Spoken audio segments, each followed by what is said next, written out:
ബോധമുണ്ട്, സുബോധമുണ്ട് അല്ലേ?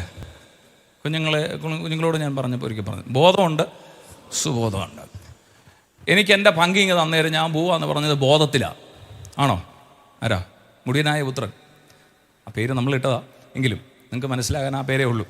മുടിയനായ പുത്രൻ അവൻ ബോധത്തിലാണ് പറഞ്ഞത്, എൻ്റെ പങ്കിങ്ങ് തന്നേരെ, എൻ്റെ ഷെയറിങ് തന്നേരെ ഞാൻ പോവാം, ബോധത്തിലാണ്. പക്ഷെ അവൻ മടങ്ങി വന്നത് ബോധത്തിലല്ല, സുബോധത്തിലാണ്. ആണോ? സ്വർണ്ണോ? എൻ്റെ ഷെയർ തന്നേരം ഞാൻ പോവാന്ന് പറഞ്ഞത് ബോധത്തിലാണ്. പക്ഷെ പന്നിക്കൂട്ടത്തിൻ്റെ ഇടയിൽ കയറി കിടന്ന് അതിന് കൊടുക്കുന്ന വാളവര പോലും കിട്ടാതെ വന്നപ്പോൾ ബോധമല്ല, സുബോധം വന്നു. അവൻ തിരിച്ചു വന്നത് സുബോധത്തിലാണ്. ബോധം നിന്റെ ശരീരത്തിന് ആവശ്യമുള്ളത് ചോദിച്ച് മേടിപ്പിക്കും. സുബോധം നിന്റെ വീടിനെ ഓർമ്മിപ്പിക്കും. കേട്ടില്ല, സഭയില്ല ഇവിടെ.